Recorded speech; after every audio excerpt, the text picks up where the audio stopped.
no one pops in here, I'll just talk onto myself and just check in with you guys and see what's going on. Hopefully this is sounding okay. Um, my mic is not as good as it could be, I'd say, on this phone. Usually sounds kind of rough, but whatever, make it work. So, no Fresh Plastic Friday this last week. Unfortunately, I was traveling and trying to get ready for traveling and working a whole bunch. I just did not have time to finish testing any more plastic, so I had to let a week slip there. But I figured that was always going to happen at some point anyway. There's no way I was going to be able to do reviews every single Friday for weeks.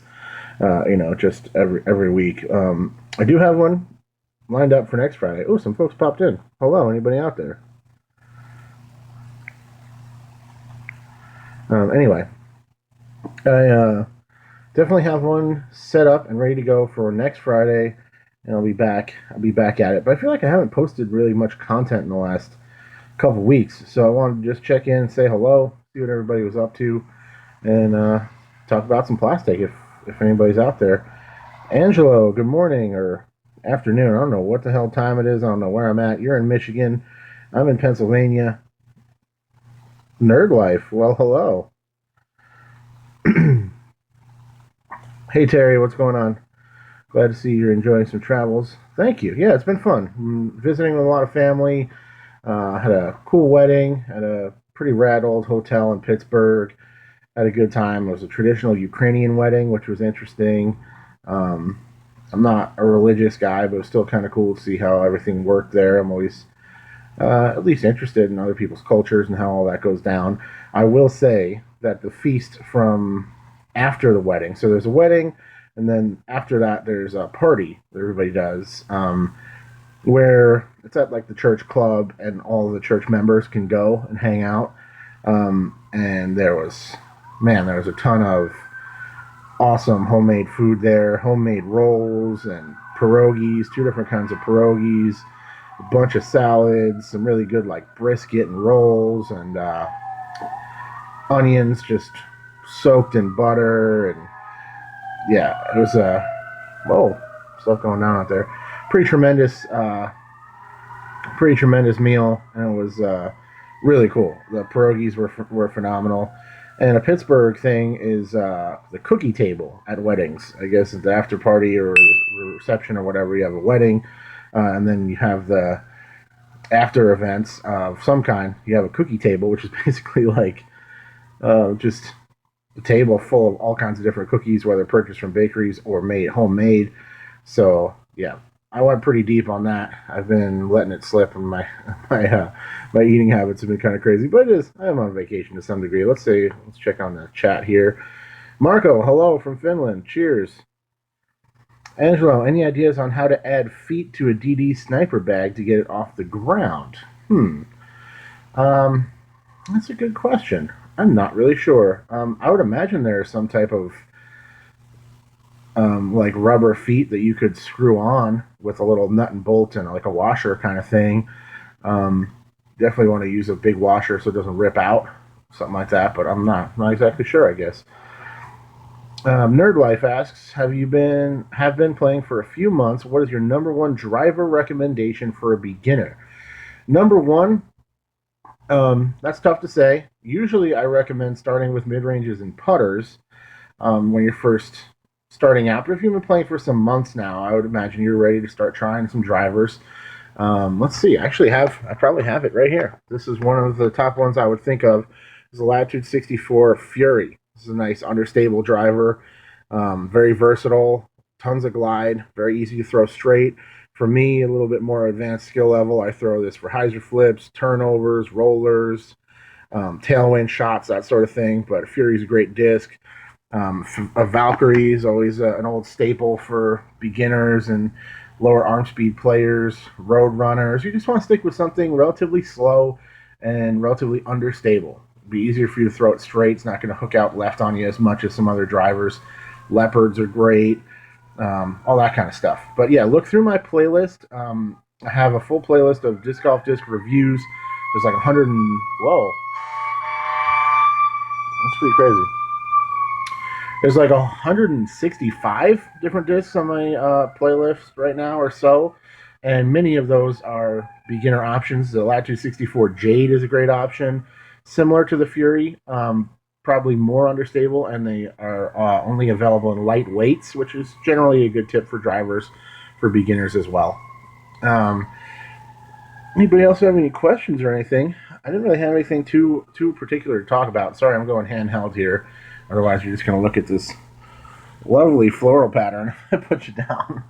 All right, I can brace my hand and make it a little better. There's nothing to really look at.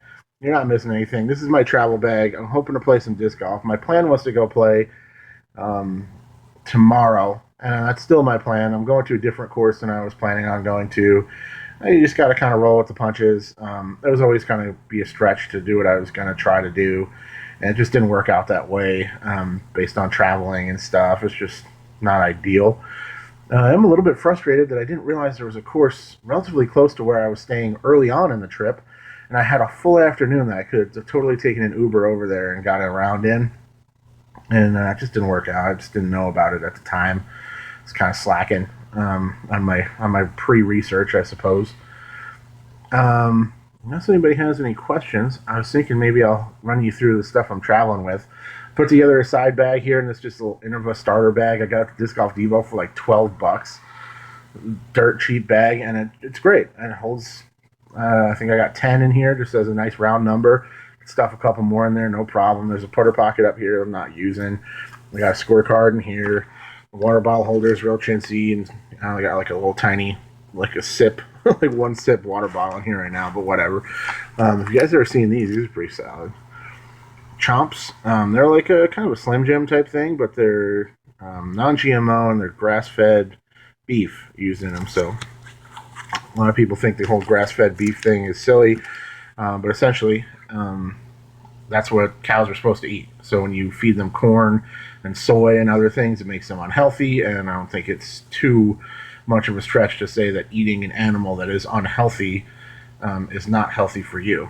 So as much as I'm kind of not as into meat as I once was. I've never been like a huge carnivore, but I eat meat. You know, I'm not a vegetarian or anything, but I do like these chomps as just a nice protein snack with no carbs or sugar or anything like that. It's kind of nice out on the course. So I got a few of those for traveling, but I haven't even eaten. I still have all of them sitting here.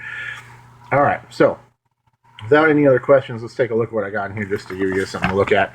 I have a Caltrop Zero Megasoft Caltrop. Give me 1 second here. I think my camera lens is dirty. Let me clean it on this pillowcase. This is the kind of riveting stuff you guys get to enjoy on my live streams. That makes it a little better, perhaps.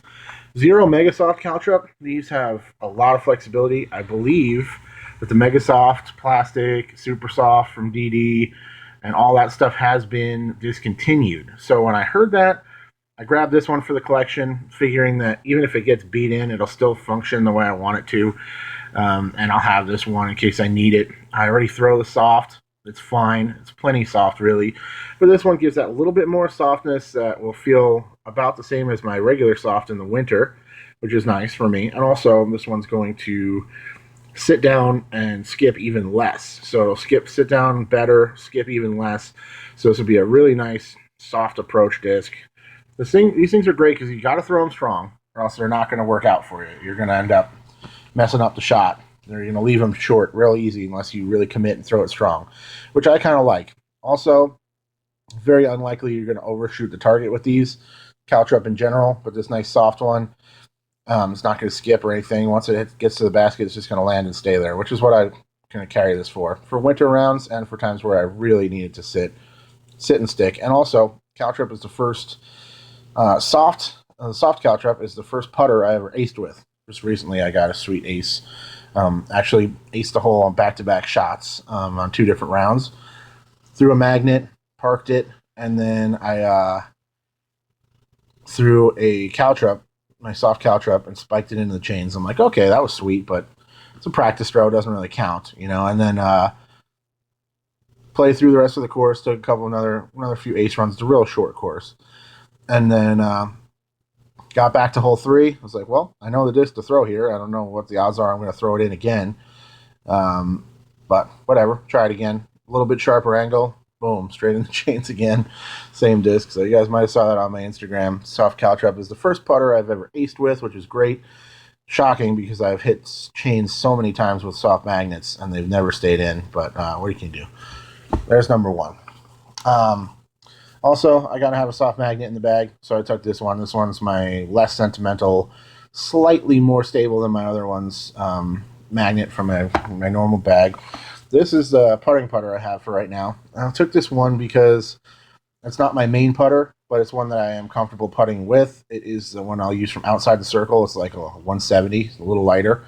So I know I can get the job done putting with this one, and I'll be a lot less upset if it gets messed up or if I lose it or anything. Excuse me. And also, I'll probably end up driving with this thing on this particular trip if I need it. So I was going to bring a Pure for a driving putter, but I wasn't sure where I was going to end up playing. So I know I can throw a magnet off the tee. That's why I brought this orange one for approaches and tee shots. But I can throw that Jawbreaker if I need just a hair more stability. Still with me, a couple people with me. This one I know recently I've told you guys that I'm not going to leave these open in public after the fact, but with this one I wanted to check in and have some content out there for people to check out and just see what I'm up to for what it's worth. So I will leave this one public for a little while. I got a Gobi, no compass, which I kind of struggled with. I was like, I throw this Gobi a lot, and they're relatively interchangeable. I think the Gobi's faster, and it's a little lower profile maybe. The rim's a little bit smaller, so it feels a little faster. And it goes a little bit farther, but really kind of flies pretty similar for the most part.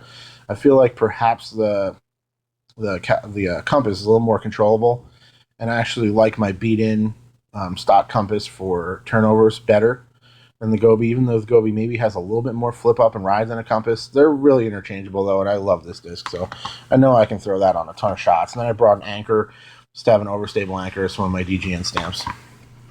Nice overstable mid-range. Trust it. You know exactly what it's going to do. So I like that very much. Just in those kind of short range situations. Then, drivers. I brought 5 drivers as well. Angelo has an Opto Caltrop, uses for approach. Also got a Deputy and love that thing. I also have an Opto Caltrop. It is probably, it's noticeably more overstable than the classics or the whatever, the zero plastic, the soft and the mega soft. The Caltrop definitely a little more beefy, but good disc as well. I like that one. I just end up throwing these soft ones more just because I like the grip a little better, and it's not a huge difference. But the Caltrop is the Opto Caltrop's a great approach disc for like windy days or if you really need a super beefy putter.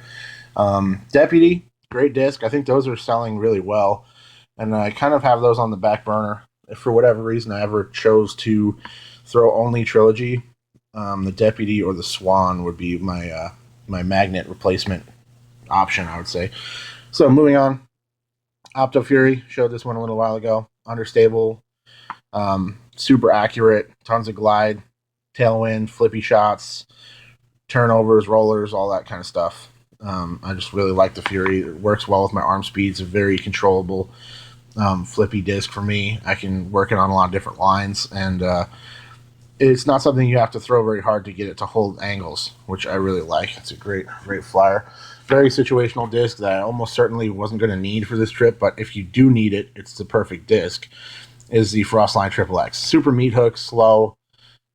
This one's, what is the weight on this one? This one's like 175 or 172, so it's not max weight. Max weight on Triple X's is actually 177 or 180 because they're large diameter, like a mid-range. Just super beef, and if you need something that'll definitely not going to flip at all and bomb out left when it slows down, Triple X is the perfect disc for situational shots. So it's one of those ones where carry it a lot, throw it a little, but every time you do need it, it's the perfect disc. I also brought a Prime Trespass. This one's broken in now, and it's starting to fly basically very similar to my Lucids. I like the grip. I'm not sentimentally attached to it whatsoever. It's cheap and easy to replace. So I like this one in the bag, so I can throw it in any situation, and if it's gone, it's gone. I saw a funny meme recently. know why I'm going to explain to you guys a meme. You might have saw it floating around, but it's a picture of Drago, I believe, from Rocky, and it says when you pull out your worst disc for a water hole, and then it has Drago, and it says if he dies, he dies, like Rocky when he kills Apollo Creed, whatever. You guys probably saw it. This is my disc for that situation. If he dies, he dies. Not too worried about it. But it's still a great flyer. Don't get me wrong. I like it. It's a great disc. And the grip is phenomenal, especially in the wet weather. Then I brought my go-to Thrasher. This one gets thrown a ton for distance and straight lines. So I figured I'd just bring this one because I know I can control it and throw it on a ton of different shots. And last but not least, this one's back in my bag, or actually kind of new to my bag. There's ink all over it, so I might not be able to show it to you too well. This one is just a trespass. It's a old pre-Sweden trespass, and it is lighter weight. It's 167 grams, and it's kind of a like a fingerprinty older Lucid plastic, and it's more overstable than any of my other Lucids, even though it's lighter weight. That is a quick tip for you guys, just in case you didn't know that. With overstable discs, like a trespass, like a destroyer, something like that, that's got some stability already, and it's a high-speed disc. Oftentimes, those high-speed discs, especially, again, ones that have a little bit more stability to begin with, will be a little bit more overstable when they're lighter weight sometimes. Like sometimes you'll find a destroyer that's like 165, 166. That will be more beefy and more overstable than a max weight.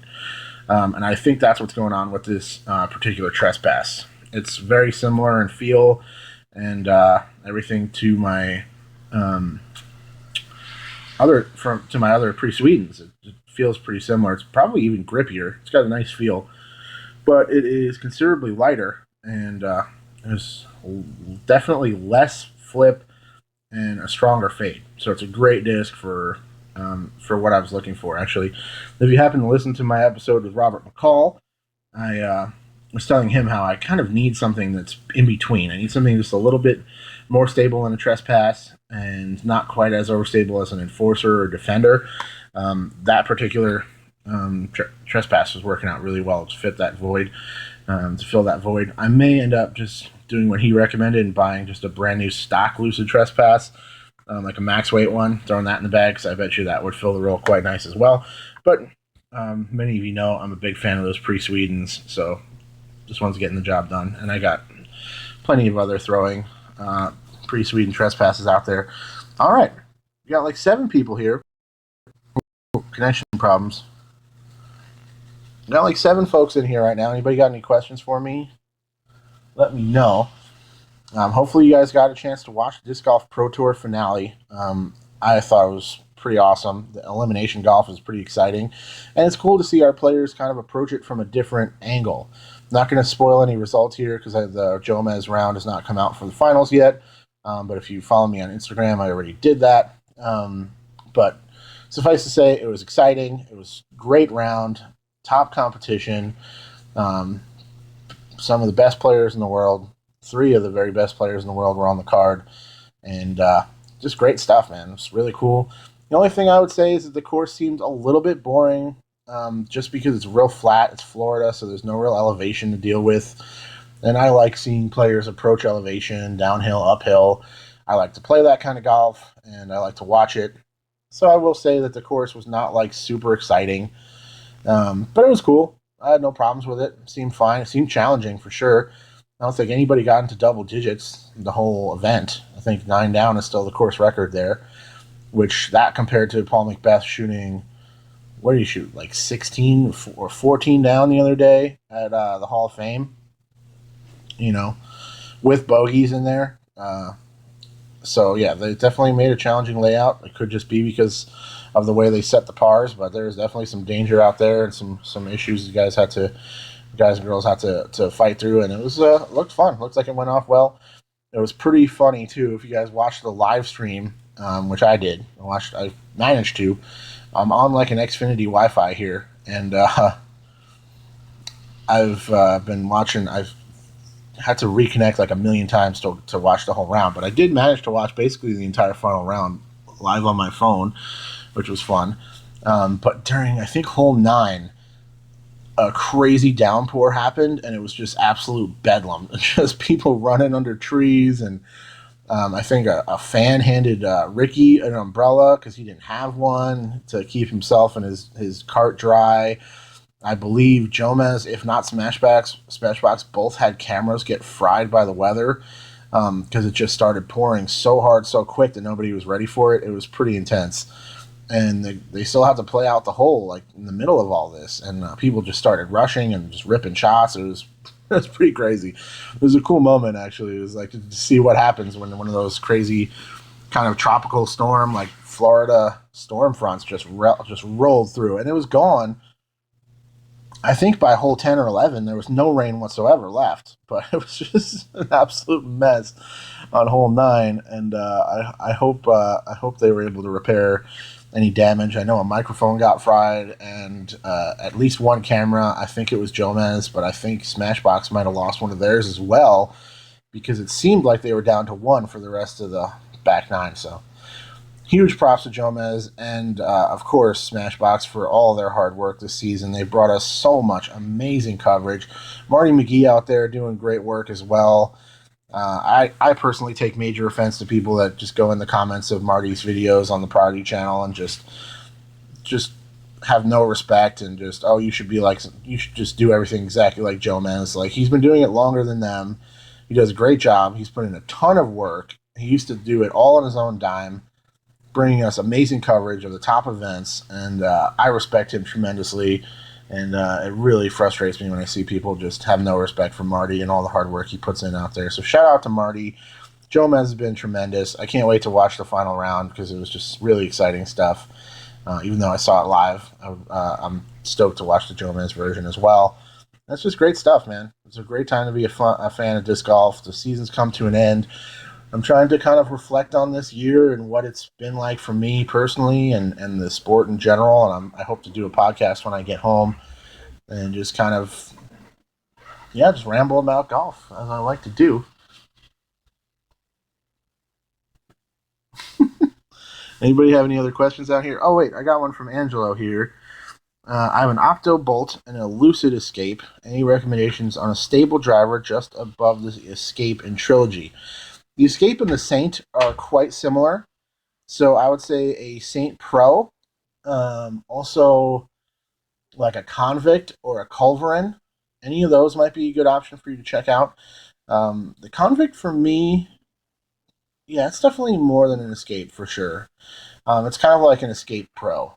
But yeah, I would say the Saint Pro would be a good option for you to look into. The Saint Pro, Convict, maybe a Culverin. If you have the opportunity to hold those in your hand, I would get whichever one feels the best because to me they all fly relatively similar. I haven't thrown the Saint Pro a lot. I have a full review on that coming out eventually. I have one in my testing queue, but I have reviewed the Long Bowman, the Culverin, and the Convict. If you're interested in checking those out, it should give you some decent information on those discs. Opto Bolt, that's a good disc. I had a Goldline Bolt for a little while. Great flyer. I just felt like it was a little too shallow and too wide rim for me to get a consistent release. I just felt like I released it early or late a lot for some reason. Kind of slipped out of my hand. You're very welcome, Angelo. Thanks for stopping by. I appreciate your support and your questions here. Otherwise, this would have been purely just me rambling, but I guess that was kind of the point. So yeah, no spoilers. Otherwise, I could talk more about the Disc Golf Pro Tour finale, but just huge props to Steve Dodge for taking it to the next level again, putting on just amazing events, bringing out good crowds, and giving us live coverage and just as good top of the line post production quality coverage from Jomez as well. Disc Golf World Tour basically gives you like Jomez Light on the Spin TV channel, where it's Jomez production without any of the great graphics and information on the screen for some reason. I don't understand why they take that away. That always confuses me for sure. And then, but the Disc Golf Pro Tour gave us full Jomez, way less commercials, plus Marty McGee on multiple events, plus women's coverage on multiple events, and Smashbox Live at every event. So, and it's not even close for me in terms of which one I like better. It's definitely Pro Tour, National Tour, very close, and Disc Golf World Tour is a distant third for me in terms of what I prefer. Hey nerd, have you reviewed the West Side Sorcerer? Asks Justifer. I have. It's one of those discs that I tested. I got a misprint Sorcerer and the Goldline Bolt, like I just mentioned a second ago, and a Discmania CD, all from the Fly Mart, or not the Fly Mart, but the vending area at Portland Worlds. As I just make you guys stare at this pile of plastic for no reason, better than looking at me. I'm never going to be one of those guys that does a live stream where you're just looking at my face. I can't do that. Sorry. But yeah, I got all three of those at the vending area at Blue Lake during Portland Worlds 2014, and I reviewed all of them shortly after that. So it's out there, but it's one of those discs that I really don't remember much about. I tested it, I reviewed it, and then I think I sold it off quite quickly. So I didn't really. It's not one that stands out in my memory for some reason. Somebody asked me about it the other day, and I was like, man, you know what? I really don't remember much. Ooh, little flippity. And it's time to plug in my phone before it dies. Look for the review. Thanks. Thank you, sir. Yeah, not much else to look at here. Ty Ullman says Sorcerer is a pretty good disc. Flips for me pretty often. Yeah, I remember DG Weekly reviewed one a long time ago, and the thing just flipped like crazy, and he was throwing these really long shots with it. I don't particularly remember mine flipping that much, but he definitely throws flatter with more power than I do, and I'm more of a hyzer flip kind of finesse thrower. I don't have a lot of rip, so, and it could just be individuals too, depending on the weight and the run and all that kind of stuff. Especially with high-speed discs, they vary quite a bit in terms of stability, in my experience, which is quite extensive, as you guys might have guessed. Let's put these back in my bag, I guess, for now. You guys can look at this lovely floral pattern at my wife's grandmother's house right now during this family visit, as you might have guessed by the way this looks. We are not flowery people in terms of our own decorating at home, but hey, to each their own. When you're a guest in somebody's house, you let it ride, and you're just happy to be here, spending time with family. I may let you guys go here very shortly. I don't have anything to show you. Just making you look at this pile of discs, rambling about nothing. I just wanted to check in, say hello, see how everybody was doing, let you know that I'll be back to a relatively regular schedule in terms of,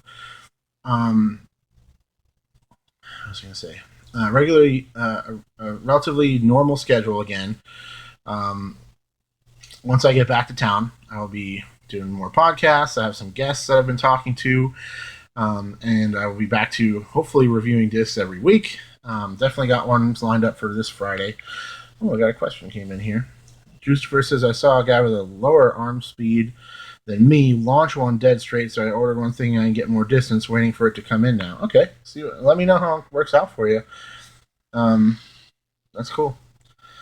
And also, I will say, I'll get to your question in a second, Blakey Disco. I will say, I think the term arm speed is a little bit misleading.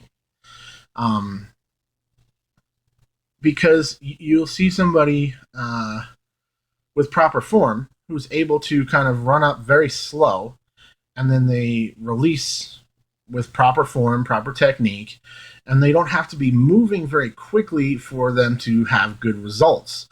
And it's more about your form and your release angles and stuff getting distance than it is pure speed.